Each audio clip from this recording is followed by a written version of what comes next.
Hi, I'm Leigh, Cake Decorating for Beginners. A lot of you liked the Hearts of Flutter cake pop roses that I made and asked me to put together a video. So I'm going to show you how to make this cake pop rose. Okay, let's get started. I will show you the tools that you need first. You're going to need a 9-inch fondant roller, some white modeling chocolate made up, and in the comments I showed you or gave you guys the ratio in which you need to make white modeling chocolate. You're going to need some green modeling chocolate, and the best thing to do is just make up your white modeling chocolate and add in some avocado green color until you get to this color. That way you keep the texture the same. You're going to need a 5-petal rose cutter. This is the 90 millimeter. It's from FMM, and it's the largest one they make, so you're going to need that. FMM also makes individual rose petal cutters. You're going to need these as well. It saves you from having to cut these out, but if you don't want to buy those, you can use these and just cut them out, or vice versa. If you don't want to buy that and you just want to buy this, you just need the largest one. And the number of petals, depending on what you need, will differ. Next thing you need is a calyx cutter, and we'll show that this is actually for the bottom part of a rose to make the calyx there and gives it more realistic look. So you're going to need one of those. You will also need a ball tool. I like this one because it has both the small and the largest one on the end, so just a ball tool. You're going to need a square piece of foam, and that's for shaping your petals. Also need some cornstarch. I like cornstarch better than powdered sugar because it doesn't add extra sweetness to it, and it's something that you can easily brush away, so you're going to need some cornstarch. You will need a paintbrush. Make sure that your paintbrush doesn't have any of the threading or the hairs coming out of it, so you want to make sure that this is something good for doing any sort of modeling chocolate or fondant or gum paste work. I actually like a wider base brush, which you'll see in a minute, rather than the smaller one. I just have a little glass of water here to keep my brush moist, but what you really need to apply all this is you need gum glue, and I will give you a recipe on how to make gum glue, but also you can find them on the internet or on wilton.com or something like that. Okay, so those are the ingredients that you need to get started, and we'll come back in just a second and I'll show you how to get started. Okay, to start with, you actually have to have your cake pops already made. They're really easy. These aren't baked cake pops. I mean, you actually bake the cake first, and then you crumb it together with, I just use some store-bought cream cheese frosting because I think it tastes the best. But what you do is you shape about, or weigh out about a 1 ounce ball. Make sure that your cake pop dough is really cold, and then you roll it together into a tight ball and then shape it into a cone shape a little bit, because roses themselves, they kind of taper, and you'll see why that's so important. Let those sit up, then go ahead and melt your chocolate candy wafer. A little tip is I like to put a little cheesecake flavoring, candy flavoring in it, and that actually makes them taste even better. You want to go ahead and dip your, take your stick, your lollipop stick, and dip that in the chocolate first, and then insert it into the cone part of the cake pop, and then you can go ahead and dip. Best way to keep them really smooth is when you're dipping, you want to just tap your hand instead of shaking the cake pop, and that just removes all of the excess chocolate. Have a piece of styrofoam block like I have here. See that? And you can just let those dry, and then once they're dry and they're firm to the touch like this, then you can go ahead and get started making your roses. Okay, so we'll be back in a second and I'll show you how to start the roses. Okay, so now we're going to start to make the petals. So on your work surface, go ahead and scatter out some cornstarch. I like to put some on my hands too, just keep things from sticking. Take your white modeling chocolate and go ahead and using your 9-inch roll pen. And it's a good thing to like pick it up and move it around and flip it over. This will give you a chance to make sure that the cornstarch gets on all the areas, and for you to verify as you're going through that you don't, it's not sticking. because that is horrible when you get to a part and it's just sticking all over the place. So you want to make sure that it's not sticking, and it gives you a chance to smooth it out. You want to roll this pretty thin. This is not like rolling fondant, and it's almost like the gum paste. So if you can see there, that's pretty thin. And even that, when we thin the petals out, we're going to make that even thinner. So the method I'm going to show you is going to utilize both cutters. If you choose to go with just one cutter, go with the individual one. It'll give you a little bit more freedom. It may take a little longer to do the full rows, but you don't have the expense of buying both. But for the purpose of this video, I'm going to show you both just to show you how fast that it can be. So what we're going to do is cut out on the white chocolate. I'm going to go ahead and cut out 2 right away. That's the center. Then I'm going to cut out another 4. And that is going to be the next layer down.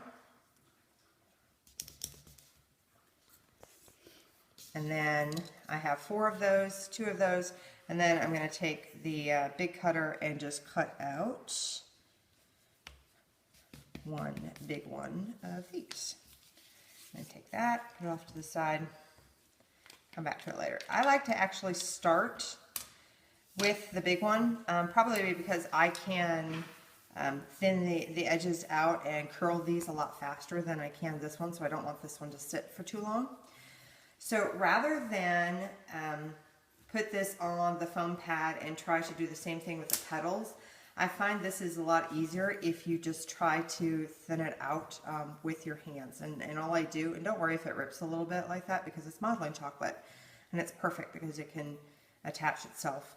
But I just take my fingers and I just run it against the petals just like that. And that does a really good job of thinning them out.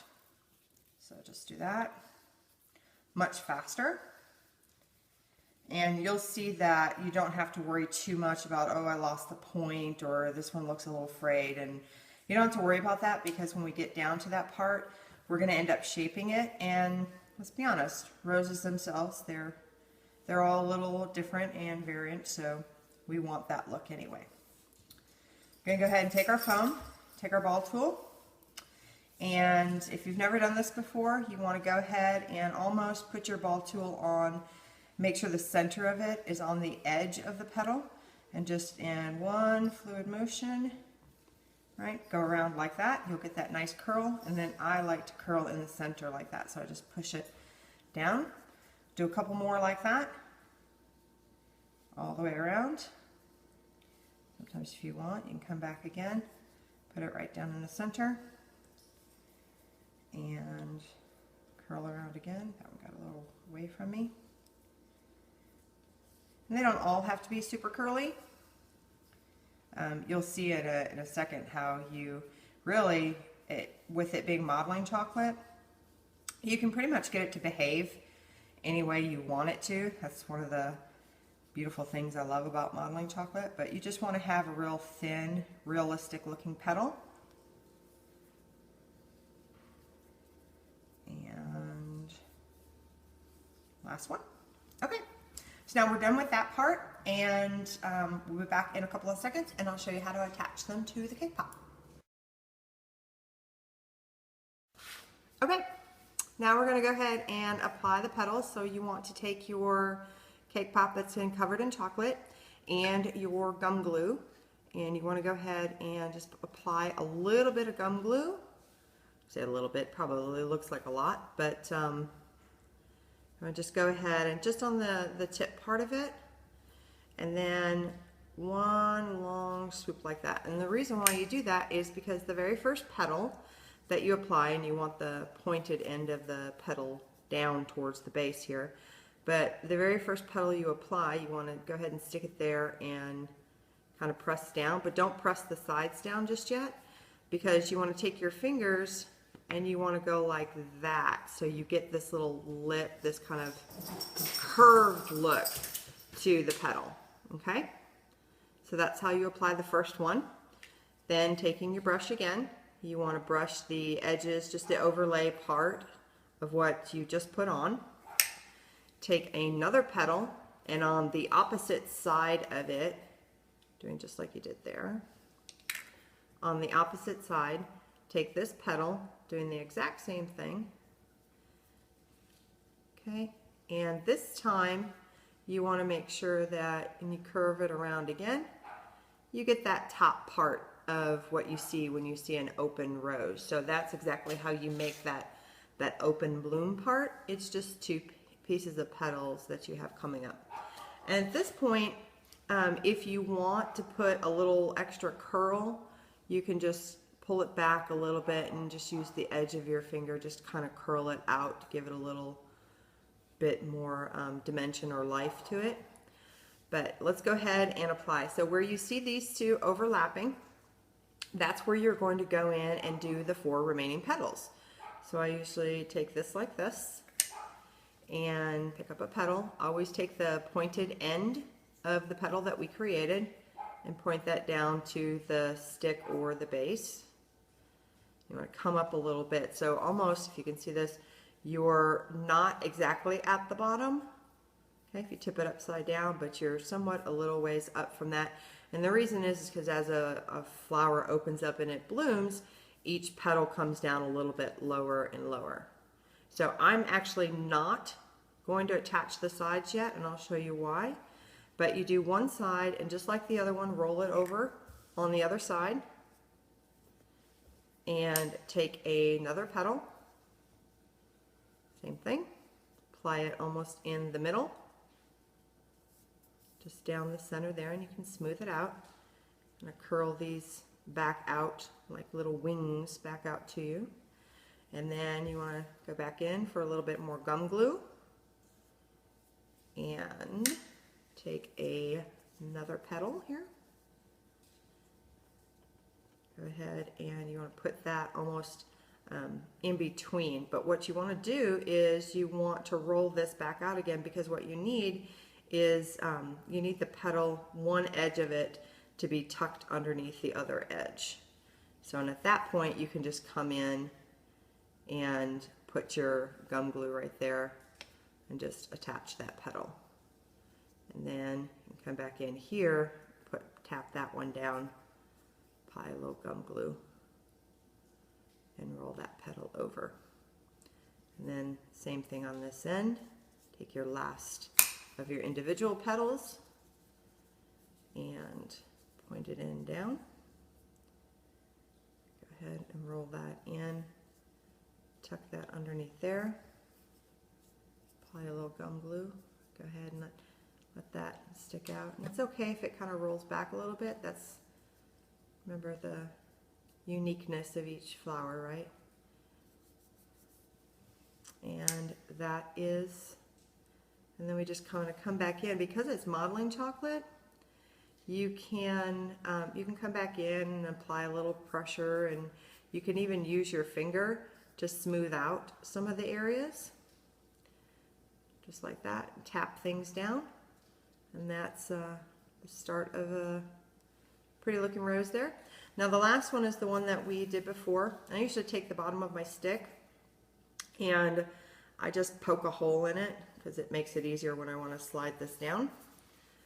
Tip my cake pop upside down this time and go ahead with my gum glue. Just do the bottom part and slide this down just like that. Okay, just like that. And then I just go through and doing the same rotation where it's kind of this in and out weave, in and then making sure the next one is tucked underneath the last one. Just go in and apply the gum glue. Something simple like that. And then what I like to do is just take it and give a little firm press. Kind of press things together. Don't worry about things that are kind of showing through there because you still have the calyx to put on. But I like to take it and go like this and hold it in my hand like this to give it so it lifts up a little bit. And then I'll go ahead and take my brush and just brush up like this. And this is where I decide how I want the how I want my rose to look, because I can roll areas under, I can overlap them a little bit, but you basically just play with the petals, and as you're doing it, apply a little bit of pressure where you applied the gum glue, and they're going to set in place once you have them like that. So I'm going to go ahead and finish shaping this, doing just like this, where I just apply some pressure, come up in the middle like I'm doing that, and then just take my fingers and just lightly roll back the edges. That gives your flower some life there. And we'll come back in a second and I'll show you how to finish it off. Hi, we're back. Okay, the last thing that we need to do is on every rose we have a calyx, which is the little leafy part that you see on the bottom and base of the rose. So in order to do that, we're just going to take our green colored modeling chocolate. Again, start with white modeling chocolate and just add a little bit. I like to use Americolor's avocado. I think it gives a more muted green, but you know, whatever green you happen to like. Go ahead and roll this out. Again, just a little cornstarch on the surface. This doesn't have to be as super thin as the petals, so if you get to about that thickness, you're good with that. But you're just going to want to make sure that it freely moves. Then you're going to want to take your calyx cutter. I take one that, this is actually a Wilton one. It's probably not the largest one, but maybe you can see kind of in relationship to the cake pop itself. And you're going to want something that doesn't dominate it, but it actually will fit kind of the base a little bit. So gauge your cutter on that. So what you want to do is you want to go ahead and just roll out, and then go ahead and cut that out and set that aside. And I just take the little end of the ball tool. And what I like to do is the part, just like to flip it over.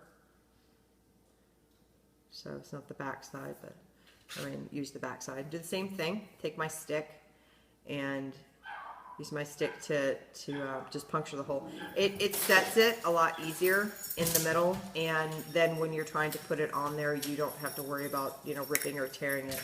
Just take a little bit of your residual gum glue. My hands are probably in the way here.